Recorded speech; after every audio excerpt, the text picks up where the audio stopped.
तुम श्रीमत पर चलो तो वर्षे के लाए। देहाभिमानी बनने का यथार्थ रहस्य तुम बच्चों ने क्या समझा? क्या अर्थ है देहाभिमानी बनने का?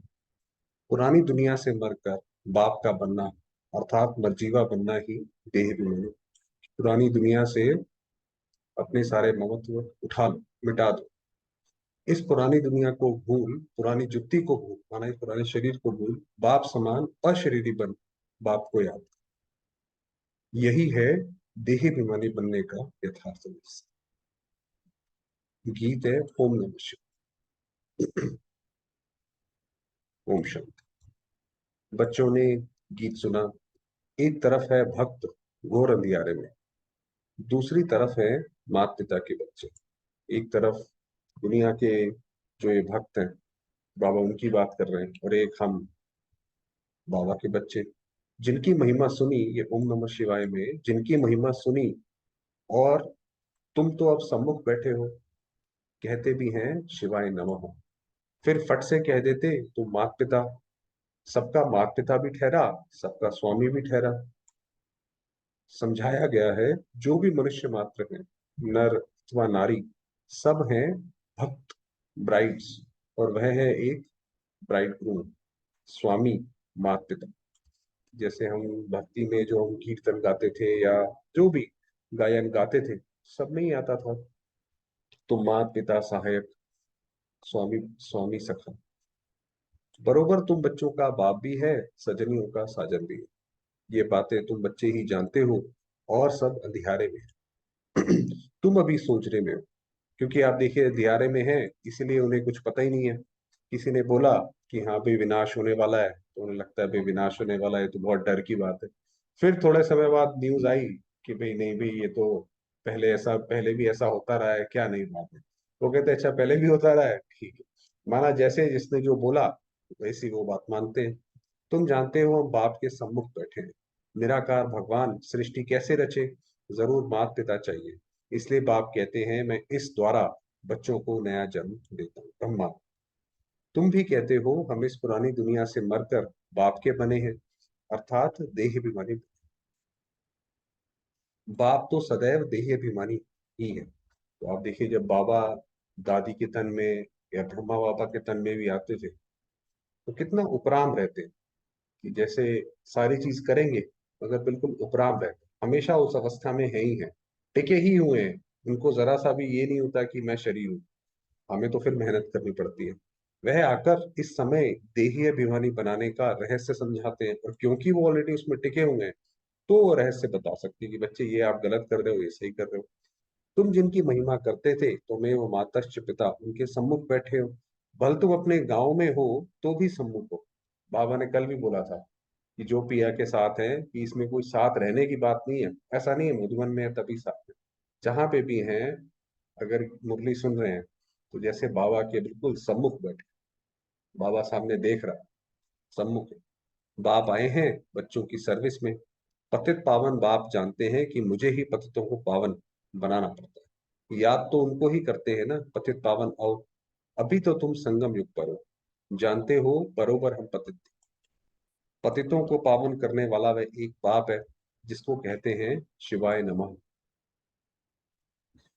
बच्चे बाप को पुकारते हैं, बच्चे सबको प्यारे लगते हैं।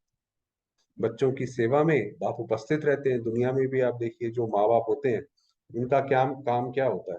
कोई बच्चा हुआ, बच्चे के फिर सोचते रहेंगे इसका भविष्य बनाना है, ये करना है वो करना है। तो ऐसे ही बाबा भी हमारे लिए उपस्थित रहते हैं। बच्चे पैदा होते हैं तो बाप उनकी सर्विस में उपस्थित होते हैं। अभी तुम जानते हो उन द्वारा पावन बन रहे हो। बरोबर वह बिलव्ड बाप है ना, जिसको आधा कल्प हमने पुकारा है। सतयुग त्रेता में हमने बाप का वर्षा पाया था, फिर वह वर्षा गुम।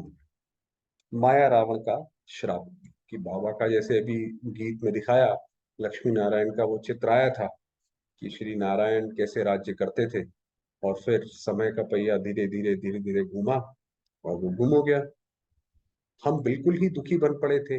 दुनिया में सब दुखी ही दुखी हैं, दुख के पहाड़ गिरते हैं दुनिया में तो, और ही और दुख के पहाड़ गिरने हैं। तभी बाप कहते हैं हम आते हैं। सब पाप आत्मा बन पड़े, क्योंकि अब जब दुखी हो गए हैं, इसी समय हमें भगवान की जरूरत है, इसी समय उसके ज्ञान की जरूरत है। इसीलिए बाबा आते हैं। पाप करने वाले दुखी बन पड़ते हैं, बाप आकर के पुण्य आत्मा बने। तो ये जो बाबा की जो कृपा है, ये सृष्टि तो कर्मों की खेती है भाई। किसी ने पाप किया तो उसको तो दुख मिलेगा ही मिलेगा, उसको तो भगवान भी नहीं बचा सकता। और बाबा आकर क्या करता है, बाबा पुण्य और पाप की गति समझाता है कि भाई देखो, पुण्य करो तो सुखी हो जाओ। तो इसलिए पुण्य आत्मा बनाते हैं, वर्षा देते हैं। तुम जानते हो बरोबर, हम फिर से बेहद के बाप से 21 जन्मों का वर्षा लेते हैं। इसीलिए बाबा कहता है कि यहाँ पे कोई कृपा की बात, ये तो ज्ञान की बात कि पुण्य क्या है, पाप क्या है। भाई आप दुखी हो, पाप की वजह से दुखी हो, पाप करना छोड़ दो, पुण्य करने लग जाओ, सुखी हो जाओगे। यही कृपा है। माया ने श्रापित कर दिया, बाप वह श्राप मिटाते हैं। बाप कहते हैं मुझे याद करो तो तुम सदा शांत बन जाएंगे। तो आज का हमारा सोमान भी अमृत वेले लिया था कि एकदम शांत, निश्चिंत हो। यहाँ तो शांति हो ना सके, दुख धाम है ना, हम तुमको शांति धाम में ले चल। वहां सुख, शांति, धन आदि सब है। सत्य बेहद के बाप से तुम 21 जन्मों के लिए झोली भरने हैं, कि अगले 21 जन्म हमें ना कोई मेहनत या कुछ नहीं करना, हर एक को अपने पुरुषार्थ से वर्षा पाना। और जो वहां पे हमें कौन सा पद पाना है, उसके लिए हमें मेहनत करनी है। जबकि भगवान के बच्चे बने, वह है स्वर्ग का रचयिता, तो जरूर स्वर्ग का वर्षा देता होगा। हम उनके बच्चे हैं तो जरूर वर्षा मिलना चाहिए। बच्चे ही वर्षे के अधिकारी हैं। बाप कहते हैं 5,000 वर्ष पहले तुमको वर्षा दिया था, फिर गंवा दिया। तुमको दिया था 5,000 वर्ष पहले, तुमने खा पी के सारा गंवा दिया। अभी संगम युग है, फिर तुमको वर्षा मिल रहा है। ये तो खेल है कि भाई दिन रात जैसे चलता है, तो दिन जब निकला धीरे धीरे धीरे धीरे करके पता ही नहीं पड़ता शाम कब हो जाती है। ऐसे है। ये तुम जानते हो, कल पहले सुदर्शन चक्रधारी ब्राह्मण कुलभूषण बने थे, वही धीरे धीरे आते रहेंगे। दिन प्रतिदिन ब्राह्मण कुलभूषण बनते रहेंगे, बिरादरी बढ़ती रहेगी। ब्रह्मा मुख वंशावली आप बनते हो, बनाते हैं। आप बनते हो, बनाते हैं शुभ। तुम इस समय ईश्वरीय औलाद हो। जब बाबा ब्रह्मा बाबा के तन में आते थे, उस समय इतना विरोध, इतना विरोध। और शिव बाबा मुरली चलाते थे, कहते थे बच्चे ये तो तुम्हारा ज्ञान दिनों दिन वृद्धि को पाए, दिनों दिन और बढ़ेगा। तो बच्चे कहते थे बाबा अभी हम एक सेंटर खोलते हैं, उसमें इतना हंगामा होता है, तो ये कैसे होगा कि आने वाले समय में क्या कहते हैं इतनी वृद्धि होगी। बाबा कहते थे नहीं बच्चे, ये बहुत ज्यादा बढ़ेगा। तो वही बाबा कह रहे कि तुमको सर्वगुण संपन्न, 16 कला संपूर्ण, अहिंसा परमो धर्म का बनाते हैं। अब हमें नई दुनिया कैसी होगी। दुनिया में आप किसी को देखो, आज किसी को देख के ऐसा लगता है कि दुनिया में कभी इंसानियत भी थी, आज का तो मनुष्य ऐसे गिर गया है। तो हमें देख के लोगों को लगे कि ये जैसे रहते हैं, ये जरूर नई दुनिया आएगी और वहां पे ऐसे मनुष्य होंगे। तो बाबा हमें ऐसा बनाते हैं। देवताएं कब हिंसा नहीं करते हैं। तुम जानते हो हम सो देवता थे, अब फिर से हम बनते हैं। चक्र लगाया, देवता कुल से क्षत्रिय कुल अथवा वर्ण में आए, क्षत्रिय कुल से वैश्य कुल अथवा वर्ण में आए। हम 84 जन्मों का चक्र पूरा कर लें हमने। जैसे वो कहते हैं भी सारे तीर्थ इन्होंने पूरे कर लिए, अब ये शरीर छोड़ सकते हैं। उसी तरीके से हमने अपने 84 जन्म पूरे कर लिए। इस ड्रामा की जितनी वैरायटी थी, श्री कृष्ण से लेकर राजा विक्रमादित्य और जितने भी था, हमने सब देख लिया। अब हमारा बाबा भी हमें मिल गया, तो अब हम वापस आराम से जी। अब फिर से बाप आए हैं वर्षा देने, श्राप मिटाकर पतित से पावन बनाते हैं। यहाँ सब मनुष्य मात्र श्रापित हुए। यहाँ तो जैसे अपना ही, अपने ऊपर ही श्राप ऐसे कर्म करते हैं कि वो अपने ऊपर ही श्राप बढ़ता जाता है। बाप आकर श्राप मिटाकर वर्षा देते हैं। ये है संगम। अभी संगम युग तुमसे दूर, सतयुग सॉरी, अभी सतयुग तुमसे दूर नहीं है। स्वर्ग इतना नजदीक है जितना ये आत्मा का शरीर नजदीक है। बाबा ने कहा कि ऐसे आपको अनुभव होता है जैसे एक पैर ऑलरेडी हमने सत्युग में रख दिया है, बस दूसरा पैर उठाकर रखना। इतना इतना होना चाहिए। ब्रह्मा बाबा को तो यही लगता था कि ये सामने श्री कृष्ण का चोला जैसे टंगा हुआ है और जाके मैंने पहनना है। तो बाबा को ऐसे लगता था। वही बाबा ने कहा कि इतना नजदीक है, बहुत नजदीक है। मनुष्य स्वर्ग को बहुत दूर समझते हैं। अब आप किसी से पूछो भी स्वर्ग कहाँ है, वो कहते हैं अरे भाई वहां तो भगवान रहते हैं, पता नहीं कहाँ कितना ऊपर नीचे जाकर है। परंतु तुम बच्चे अब बहुत नजदीक आए। तो जितना ज्यादा हमारी जो स्वभाव है, हमारे जो विकार धुलते जाएंगे, पवित्रता हमारी बढ़ती जाएगी, तो मानो जैसे हम सत्य के करीब आ गए। 5,000 वर्ष पहले की बात है, जबकि स्वर्ग था। बाबा ने कहा कि अंत में आपकी अवस्था जब और बढ़ जाएगी तो आपको साक्षात्कार होने लग जाएगा, आपको पता पड़ने लग जाएगा कि स्वर्ग में ऐसा होगा वैसा होगा, मैं यहाँ पर रहूंगा रहूंगी। आपको अपने पुराने जन्मों का भी धीरे धीरे पता पड़ता जाएगा। आधा कल्प स्वर्ग था, फिर आधा कल्प नर्क चला है, अभी स्वर्ग सामने। कैसे बाबा को, जैसे बाबा बोलते हैं, हमें भी ऐसी दिखाई पड़ना चाहिए कि ये है सामने स्वर्ग। बाप कहते हैं सेकंड में स्वर्ग का राज्य लो। बरोबर तुम जानते हो, हम बाप के बनते हैं तो स्वर्ग के मालिक बनते हैं। जैसे बच्चा समझता है, हम बाप से वसा लेते हैं। बाप समझेंगे, वारिस पैदा हो। भल छोटा बच्चा है, मुख से कुछ बोल नहीं सकता है, परंतु बाप जानते हैं ये वारिस है। ऐसे ही जब हम बाबा के पास आए और हमारे मन में एक बार, सिर्फ एक बार, कभी भी कैसे भी हमने बाबा को बाबा माना, एक बार हमारे मन ने स्वीकार करा ये हमारा पिता है, तो वारिस तो बन गए, स्वर्ग में तो आ गए। और बाकी पुरुषार्थ करेंगे तो उच्च पद मिलेगा, वो बात अलग है। मगर स्वर्ग में तो आ गए, दुनिया वालों से तो काफी ऊपर हो गए। ये है बेहद का बाप। आत्मा समझती है बरोबर हम बाप के बने और वारिस हो गए। बाप भी कहते हैं तुम स्वर्ग के वारिस तो जरूर बन गए। ये तो बाबा ने गारंटी की कि अब हम बाबा की मुरली सुन रहे हैं, जिसने भी सुनी एक बार, स्वर्ग में तो आ गया। परंतु वर्षे में भी बहुत दर्जे हैं। भाई दो दो आत्माएं, दोनों ने आकर बाबा को बाबा माना, और एक आत्मा उसमें से उसने बहुत अच्छी सेवा करी, पुरुषार्थ करा, तो जरूर उसका पुरुष पद जो है वो ऊपर हो जाएगा, दूसरे का उसमें कम हो जाएगा। तो बाबा ने कहा उसमें भी दर्जे हैं, कोई सूर्यवंशी, कोई चंद्रवंशी, कोई प्रजा में आएंगे। मर्तबे तो अलग अलग है। बच्चे कहेंगे हम बाप की प्रॉपर्टी के मालिक बनते हैं। तुम बच्चे जानते हो हम बेहद बाप के बच्चे, हम सारे विश्व के मालिक बनते हैं। विश्व में उस वक्त सिर्फ एक भारत हो, और उसके बाद जब द्वापर भी शुरू होगा तब भी भारत ही एक होगा। सिर्फ भारत ही नहीं, सारे विश्व के। इसीलिए इसलिए बाबा ने बोला विश्व के मालिक बनते हो। भल भारत में राज्य करते हो, परंतु विश्व के मालिक हो।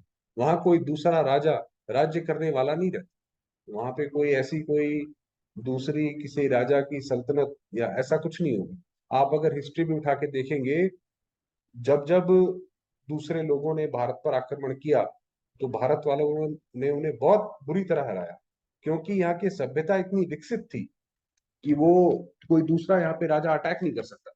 मगर समय के साथ साथ जैसे जैसे यहाँ विकार आते गए, फिर उसके साथ साथ फिर वो हमारी सभ्यता कमजोर होती गई। फिर जब अटैक होते ही रहे होते ही रहे होते ही रहे, तो आखिर जब कलयुग का समय आया तो फिर लोगों ने अटैक कर दिए। तो तुमको कितना नशा रहना चाहिए, बेहद का बाप और बेहद के बच्चे। अब तुम कितने बच्चे हो, तुम कहेंगे हम स्वर्ग स्वर्ग के मालिक बन रहे हैं। बाप जैसा मीठा कोई नहीं। बाप निष्काम सेवा करते हैं। एक शिव बाबा, निष्काम सेवा, कुछ नहीं चाहिए बाबा को। बाबा कहता है जो भी है जैसा भी है, घर पे रहो, बस अपने को ट्रस्टी समझो, बस अपने को ये समझो कि ये सारा भगवान का। वास्तव में भी आत्मा तो ऊपर से खाली हाथ ही आई थी। खुद मालिक नहीं बनते हैं, बच्चों को बनाते हैं।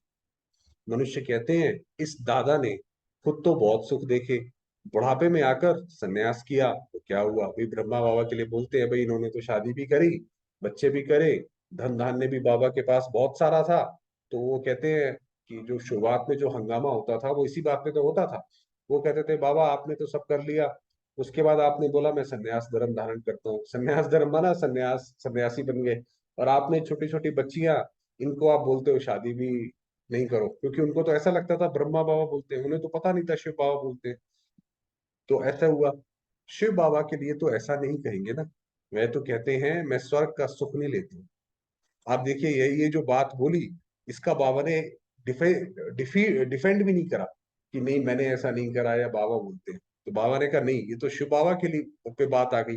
वह तो कहते हैं मैं तो स्वर्ग का सुख नहीं लेता हूँ, मैं तुमको स्वर्ग का मालिक बनाकर तुमको स्वर्ग की राजधानी दे। वह राज्य लोग खुद राज्य करके फिर राज्य भाग्य देते हैं। ये तो कहते हैं लाडले बच्चे मैं परम धाम से आया हूँ तुमको राज्य भाग्य देने के। अभी शिव बाबा के ऊपर सारा। मैं राज्य नहीं करता हूँ, मुझे इस पतित दुनिया, पतित शरीर में आना पड़ता है तुमको पावन। बाबा का यही कर्तव्य है, शिव बाबा का। इसमें भी कितने विघ्न पड़ते हैं। श्री कृष्ण ने नहीं भगाया था, शिव बाबा के पास तुम भाग कर आते हो। क्या हुआ जब ब्रह्मा बाबा के तन में बाबा आए, तो जबरदस्त विरोध होता, जो जैसा हो सकता था। तो फिर बाबा वहां से निकल के सिद्ध से कराची चले गए। तो जितने बच्चे थे, जैसे कल परसों भी आया था कि बाबा ने किसी को बुलाया थोड़ी, सारे बच्चे अपने आप आए।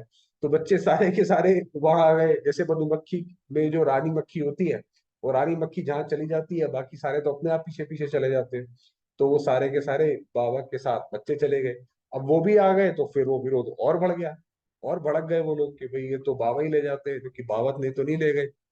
कहेंगे हम बाबा के पास जाते हैं पूरा वर्षा लेने, सम्मुख जाकर गोद लेते हैं। तुम कहते हो हमने अब ईश्वरीय गोद, अब हम ईश्वर की गोद में हैं। ईश्वर से वसा पाना है, बाप आते हैं पतित दुनिया में इस रावण रूपी दुश्मन से छुड़ाने। ये पांच विकार रूपी रावण ही मनुष्य का बड़े से बड़ा दुश्मन। यहाँ तुमको इस दुश्मन से छूटना है। पतित पावन एक ही बाप है, इसको शिवाय नमः कहते हैं। सबका साजन, अभी तुम सजनियों को गुलगुल बनाकर ले जाते हैं। बाबा ले जाएगा वापस, मगर गुलगुल बना के ले जाएगा।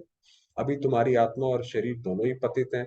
मैं तुम्हारी आत्मा को पवित्र बनाता हूँ, तो शरीर भी पवित्र। फिर तुम सतयुग के महाराजा महारानी बनेंगे। साजन आकर लायक बनाते हैं। ये सबसे बड़ा काम देखिए, जो पहले के राजा भी होते थे हमारे यहाँ के, तो वो अपने बच्चों को बोलते थे कि लायक बनो, भाई राजाई तो मिल जाएगी, मगर तुम अगर लायक ही नहीं होगे तो ये सारा राजकाज गंवा दो। तो इसलिए वो कहते थे मेहनत करो, लायक बनो। तो वही बाबा भी कर रहे हैं कि नहीं, स्वर्ग तो आएगा, ठीक है, स्वर्ग में तो तुम आ जाओगे, मगर लायक तो बनो वहां पे रहने के। अगर रहना ही नहीं आता होगा वहां पे भी, तो वहां पे भी तुम खराब कर दोगे। जानते हो कि माया रावण ने नालायक बनाया था, अभी शिव बाबा ब्रह्मा तन से लायक। अगर श्रीमत पर चलते रहेंगे तो वो लायक कैसे बनेंगे। इधर उधर देखेंगे, ये व्यक्ति वो कहता है, वो व्यक्ति फलाना कहता है, मन हमारा ये कहता है, सब कुछ हटाओ, सिर्फ एक श्रीमत। श्रीमत है भगवान की। माता पिता भी उनको कहते हैं, श्री कृष्ण को नहीं कहे। अभी तुम बच्चे जानते हो, जिसकी वह महिमा करते हैं उनसे हम पढ़ रहे हैं दुनिया में। जो भगवान को, परमात्मा को याद करते हैं, वो तो हमें डायरेक्ट ही पढ़ा रहा है कि बच्चे ये ऐसा करो वैसा करो, खुद ही मत दे रहा है। तो हमें इधर उधर जाने की जरूरत ही नहीं है। ब्राह्मण कुल बनता है जरूर, फिर दैवी कुल में जाना है जरूर। ब्रह्मा मुख से पहले पहले ये ब्राह्मण चोटी निकलते हैं। तुम ब्राह्मण हो रूहानी पंडे, रूहानी सेवा करने का, हमारा तो काम ही यही है। बाप कहते हैं मैं तुम्हारा पंडा बन आया हूँ, सच्चे सच्चे तीर्थ पर ले जा। तुमको बहुत सहज बात बतलाता हूँ, भाई सच्चा तीर्थ कौन सा है। भाई तीर्थ वो ऐसा है जहाँ पे अध्यात्म हो, जहाँ पे भगवान की मूर्ति हो। दुनिया के हिसाब से वो कहते भाई यहाँ पर खुद शिव भगवान आए थे। तो हमारा सबसे बड़ा तीर्थ तो परम धाम बोलो या सत्युग है, जहाँ पे खुद ही भगवान रहते हैं। तो वहां पे ले जाने के लिए आते हैं। तुमको बहुत सहज बात बतलाता हूँ, सिर्फ बाप को याद कर और अपने को आत्मा समझना है। तुम्हें कोई भी इविल बातें नहीं सुन। इविल बातें बहुत नुकसान का कि भाई इसने ऐसा किया, उसने वैसा किया, इसने गलत किया, उसने सही किया। अरे भाई जिसने जैसा किया वो ड्रामा का अपना था, जिससे हमें कोई फायदा नहीं, जिससे हमारे मन की खुशी बढ़ती नहीं। हम क्यों सुने इस बात को। इस समय सारी दुनिया में पांच भूतों की, ये जितने क्राइम, कोर्ट केस, वकील, ये वो, ये सारे ये भूतों की वजह से ही एग्जिस्ट करते हैं। तो इविली सुनाएंगे, क्योंकि इस समय तो दुनिया में पांच भूतों की प्रवेशता है। तो हर जगह आपको जो है कुछ ना कुछ विकारों की बात ही सुनने को मिलेगी। कोई कितना भी बोले कि नहीं जी हमने इतना ही सुना, उतना ही सुना, उतने परसेंट का विकार कहीं ना कहीं वो इम्पेक्ट करेगा अंदर। बेहद के बाप की कितनी भारी महिमा है, फिर कह देते हैं सर्वव्यापी है। तुम समझा सकते हो, गाते हो पतित पावन आओ, फिर सर्वव्यापी कहते हो, तो सब पावन होने चाहिए। भाई आपने एक साइड बुलाया कि हे पतित पावन आओ, भाई भगवान हम पतित हैं, हमें पावन बनाने आओ। अब भगवान हर जगह है, अगर वो पावन बनाने आता है तो खुद तो पावन है, तो इसका मतलब हम सारे ही पावन होने चाहिए। तो आप बुलाते क्यों, ये तो दो अलग अलग बातें हो गई। सर्वव्यापी के ज्ञान ने ही भारत को नास्तिक कौड़ी तुल्य बना दिया। जैसे बाबा पूरा मनुष्य सृष्टि का बीज है, उसी तरीके से बाबा ने बताया कि ये जो भारत की हालत हुई है, वो कौन सी एक भूल से, कौन से एक बीज से ये नुकसान हुआ, तो ये वो बीज है, ये सर्वव्यापी कल्याण। बाप तो कहते हैं, मैं तुम बच्चों को कल्प कल्प आकर पतित से पावन बनाकर स्वर्ग का मालिक बनाता हूँ, मैं तुम्हारी सेवा में उपस्थित हूँ। बाबा जो है हमारी सेवा में उपस्थित हुए हैं। भल कितना भी सहन करना पड़ता है तो भी सेवा में उपस्थित हूँ। ब्रह्मा बाबा ने कितने वर्ष सेवा की, 1937 से 1969, है ना। और कितना विरोध हुआ, कभी पुलिस, कभी ये, कभी चोर, कभी डाकू, कभी कुछ कभी कुछ। मैं तो जानता हूँ बच्चे बहुत हैं, कोई श्रीमत पर चलते हैं, कोई नहीं चलते हैं, कोई नहीं जानते हैं। अथाह बच्चे हैं। प्रजापिता ब्रह्मा सो तो जरूर प्रजा का ही बाप। क्रिएटर ब्रह्मा द्वारा सृष्टि रचते हैं भाई। वो दिखाते हैं कि भाई ब्रह्मा द्वारा सृष्टि रची। कैसे सृष्टि रची, कैसे रची जाती है सृष्टि, तो वो अब हमें पता है। ब्रह्मा द्वारा तुम बच्चों को शिक्षा देता हूँ, लाडले बच्चे मुझे निरंतर याद करो। कैसे बाबा कितने प्यार से कि लाडले बच्चे मुझे निरंतर याद करो। कल भी था ना, हे मीठे लाल, कहता है बाबा ऐसे। तो तुम पतित से पावन बनते जाएंगे, तुम्हारी बुद्धि का ताला खुलता जाएगा। जितना ज्यादा बाबा को याद करेंगे उतना ज्यादा फिर ये ज्ञान भी समझ आएगा। वरना जिसको किसी को ज्ञान नहीं समझ आता, उसको लगता है साकार मुरली में आता ही रोज ही तो एक चीज आती है क्योंकि उसकी बुद्धि में जाती है एक ही चीज ही है। पूरी मुरली 4 पेज की मुरली में से एक शब्द ही अंदर जाता है, तो इसीलिए उसको लगता है कि एक शब्द ही आता है। तो बाबा ने कहा बुद्धि का ताला खुले। पत्थर से पारस बुद्धि बनाने की सेवा करने आया हूँ, नरक से स्वर्ग में ले जाता हूँ, बाप आते ही है संगम। जबकि सारी सृष्टि पतित तमो प्रधान जर्जरी बचे, एक दो को दुख देने लग पड़ते हैं। आप देखिए कि इस समय ऐसा समय है कि जितना एक दूसरे को दुख देते हैं उतना लोगों को खुशी होती है। कई लोग बोलते हैं भाई वो डिमोनेटाइजेशन हुआ पैसे का, वो लोग उसका विरोध क्यों नहीं करते हैं? क्योंकि लोगों को इस चीज का खुश है कि चलो भाई मेरा तो जितना भी गया, सामने वाला तो बहुत अमीर था, उसका तो मेरे से भी ज्यादा गया। तो वो एक दूसरे को दुख देते रहते हैं, उसी में ही लगे रहते हैं। काम कटारी चलाकर एक दो को दुख देते हैं भाई, एक दो के साथ काम विकार में गए तो आपने दूसरे को तो जैसे ड्रग की आदत लगा दी, तो वो दुख दे दिया उसको। अभी तुम बच्चे जानते हो कि हम बाबा के पास शांति धाम में जाएंगे, फिर सुख धाम में आएंगे। बाप कहते हैं तुम बच्चों को रूहानी नैनों पर बिठाकर स्वीट होम में ले जाएंगे। बाबा ने कहा कि तुम्हें तो मैं पलकों पे बिठा के ले जाऊं। ऐसा किसी भी कवि ने आज तक बोला नहीं है कि मैं आपको पलकों पे बिठा के ले जाऊंगा। ये बाबा के ही शब्द कि दुनिया में जब अंत में विनाश होगा तो बाकी सारे तो त्राही त्राही करेंगे, तो हमें बाबा जैसे पलकों पे बिठा। अब तुम भी पंडे के बच्चे पंडे बनते हो। पंडा माना गाइड। तुम्हारा नाम भी है शिव शक्ति पांडा से। हर एक को अपने बाप का परिचय दे, बाप के पास जाने का रास्ता बताते हो। तुम्हें खुद भी वर्षा लेना है और औरों को भी वर्षा देना। देखो मेरठ से 22 की पार्टी आई। पहले तो पार्टियां भी छोटी छोटी, जैसे मतलब पार्टी माना जो भाई बहन बाबा से मिलने आते थे, जैसे अभी हम मधुबन जाते हैं, तो अभी तो जाते हैं 25,000 50,000। उस समय तो 22 से यहाँ से मेहनत करते हैं, हर एक को कौड़ी से हीरे जैसा बनाने की राह बताते हैं। गाया भी जाता है भगवान अंधों की लाठी तुम। बाप आकर कांटों की दुनिया से फूलों की दुनिया में ले जाते हैं भाई। अभी तो हर जगह हर एक कोई कांटा चुभाता रहता है, चाहे वो गवर्नमेंट हो, चाहे हॉस्पिटल या कुछ भी हो। तुम जानते हो असुर से फिर देवता बने, हम ही इन वर्णों से चक्र लगाकर आए। अब शूद्र से ब्राह्मण बन फिर से देवता बनेंगे। तुम हो गए सुदर्शन चक्रधारी।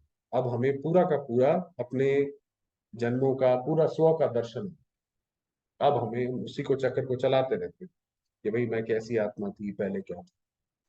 ये अलंकार है तुम्हारे, माना ये जो अलंकार देते हैं, शंख है, सुदर्शन चक्र है, ये सब हमें जैसे अलंकार दिए हैं क्योंकि हम इसकी प्रैक्टिस करते हैं। परंतु विष्णु को दे दिए हैं क्योंकि तुम्हारा स्थायी तो ये पाठ रहता नहीं है, इसलिए देवताओं की ये निशानी देती है। भाई इसलिए आप देखिए, जैसे किसी को आप काला कोट दिखाते हैं, तो काला कोट जो पहना है आपको लगता है ये वकील है, आपको जैसे किसी ने सफेद कोट पहना है आपको लगता है ये डॉक्टर है। अगर कोई डॉक्टरी पढ़ाई कर रहा है तब उसको नहीं दिखाते हैं, जिस जो बन गया तो उसको फाइनल दिखाते हैं। ऐसे ही विष्णु को दिखाते हैं।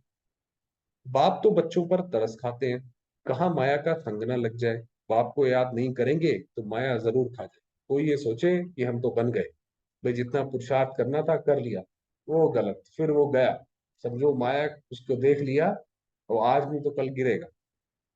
बाबा जास्ती मेहनत नहीं देते हैं, सिर्फ कहते हैं मुझ बाप को याद, अपने को आत्मा निश्चय करो, ये है रूहानी यात्रा। तुम भी यात्रा करो, बाप को थोड़ा ही भूलना चाहिए, योग अक्षर निकाल दो। योग योग, बहुत सारे भाई बहन इस पे कंफ्यूज होते हैं, कैसे योग कैसे लगाते हैं जी, कैसे बैठना है, कैसे उठना है, क्या सोचना है, आंखों में देखना है कि नहीं देखना है, क्योंकि ये योग। इसलिए बाप को याद, बाबा ने कहा सिंपल ये रखो कि बाबा को याद करो। जहां पे भी हो, जैसे भी हो, एक बाबा को याद।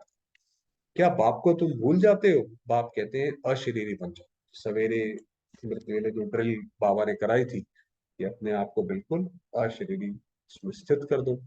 तुम अशरीरी हो, यहाँ आकर ये शरीर धारण किया है, अब फिर शरीर का भान छोड़ो, मैं वापस ले चल, मैं कालों का काल हूं, इस पुरानी दुनिया, इस पुरानी देह को भूल मुझे याद करो, सब कुछ भूल के बस एक बाबा, जब वो रहेगा बुद्धि में तभी फिर शरीर आराम से छोड़ के हम चलेंगे। ये पुरानी जुत्ती है ये शरीर, फिर तुमको नया शरीर देंगे, पुराने से ममत्व मिटाओ, मैं तुमको साथ ले जाऊंगा। तो खुश होना चाहिए कि हम जाते हैं पियर घर। 5,000 वर्ष हुए हैं हमने शांति धाम को छोड़ा है, शांति धाम छोड़े हमें कितना समय हो गया, चलो भैया वापस चले, देख तो लिया, सारी आत्माओं के साथ पाठ बजा लिया, सब कुछ देख लिया, चलो वापस। अब फिर हम जाते हैं, ये है दुख धाम। बाप आकर बच्चों की सेवा करते हैं। आत्मा जो छी बनी है ना, ये बेकार छी है, उनकी ज्योति जगाते हैं। सपूत बच्चे जो होंगे वह कहेंगे हम तो श्री नारायण को बनेंगे। बाप कहते हैं अपना दिल दर्पण देखो, कोई भूत तो नहीं बैठा है। भाई आप वरना चाहते हो लक्ष्मी नारायण को, जैसे वो नारद को बोला कि वो उसने बोला कि प्रभु मैं लक्ष्मी को वरना चाहता हूँ, और उसका चेहरा था बंदर जैसा। तो हमारे अंदर भी अगर विकार है, तो लक्ष्मी जैसी कन्या, नारायण जैसा वर कैसे वरेंगे? भूतों को भगाते रहो ताकि भूतों का राज्य ही खत्म हो जाए। बाप तो बच्चों की सेवा में उपस्थित हो, कितनी बार बाबा ने बुलाई है। वह तो विचित्र है, कोई चित्र नहीं है, शिव बाबा का कोई चित्र नहीं खींच सकता। दूसरे के ऑर्गन्स द्वारा बाबा पढ़ाते हैं, वास्तव में तो विचित्र सब आत्मा, हम सारी आत्माएं विचित्र हैं। फिर बाद में चित्र लेकर पाठ बजाती हैं। बाप कहते हैं मैं इस चित्र व प्रकृति का आधार हूं। ये प्रकृति जो है जिसका चित्र आप खींच सकते हो, ये प्रकृति है। माताओं को ज्ञान कलश देती, जब तुम बच्चे बाप को जान जाते हो तभी वर्षा मिलता है। अच्छा, मीठे मीठे सिकिलते बच्चों प्रति माता पिता बाप दादा का या प्यार और गुड मॉर्निंग। रूहानी बाप की रूहानी बच्चों को नमस्ते। हम रूहानी बच्चों की रूहानी बाबा को या प्यार और नमस्ते। धारणा के लिए मुख्य सार है, बाप को याद कर, बाबा की श्रीमत पर चल, माया के श्राप से पूरा पूरा मुक्त। देह का भान छोड़, अशरीरी बनना है, पुरानी दुनिया से ममत्व मिटाना, उठा लो भाई इस पुरानी दुनिया से, जैसे वो उसको बोला अर्जुन को कि ये सब मरे पड़े हैं। तो वैसे ये दुनिया में सारे के सारे कब्र दाखिल है, उनसे कोई, मुर्दों से कोई लगाने का वो मतलब नहीं है। वरदान दिया, अपनी उदारता द्वारा सर्व को अपनेपन का अनुभव कराने वाला।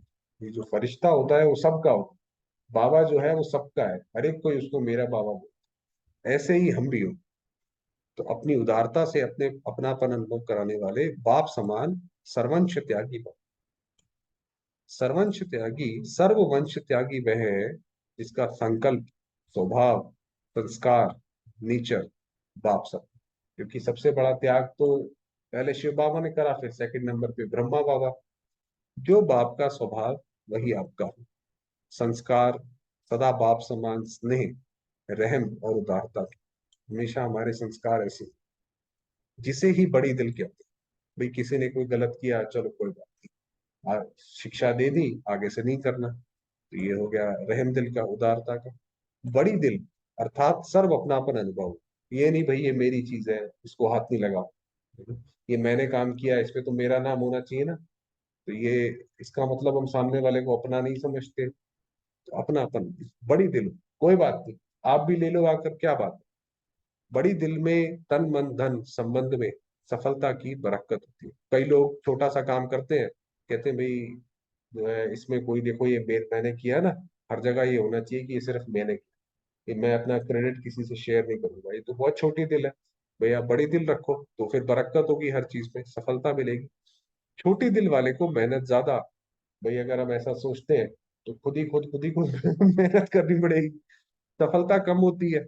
वो अगर सफलता हो भी जाएगी तो बाकी लोग उसको पूरी तरीके से एक्नॉलेज नहीं करेंगे, कहेंगे भाई ये अपने लिए लगा रहता है, अपने लिए करता है।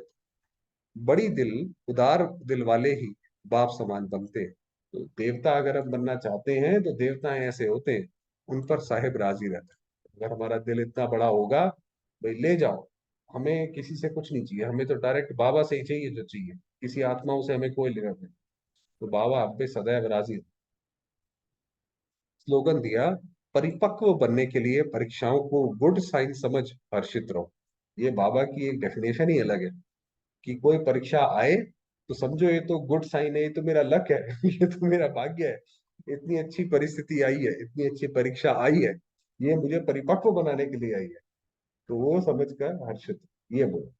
कल परसों भी बाबा ने अमृत वेले में बोला था कि ये परीक्षा को ये मत समझो कि ये बात है, अरे भाई इसने ऐसा बोल दिया, इसने हमारी इंसल्ट कर दी, ये सोचो ये परीक्षा है, ये तो मुझे पेपर है, पास करना है ना। फेल हो जाऊंगा, अगर फीलिंग आ गई तो फेल हो गए, ऐसे। और मैंने कहा परीक्षाओं को ऐसे समझो। चलिए समय हो गया है, थोड़ी देर बाद।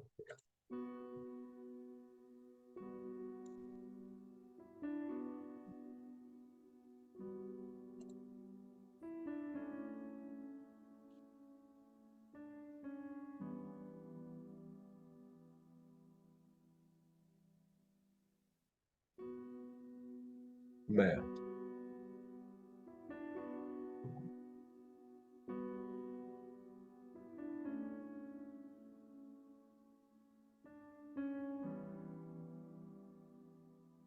ज्योतिर्विद,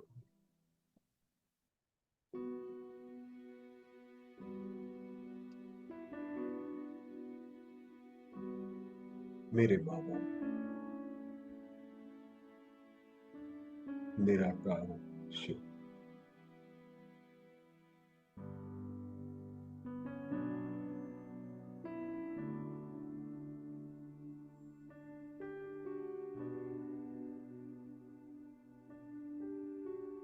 उनकी गोद में, उनके स्नेह में,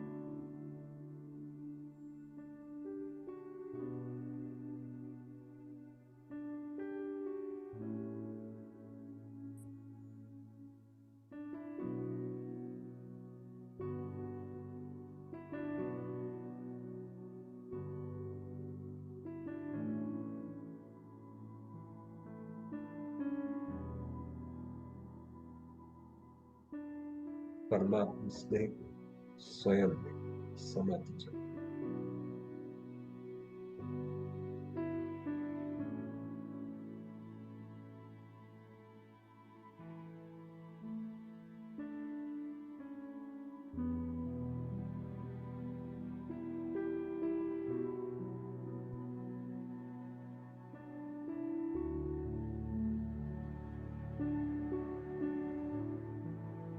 ओम शांति।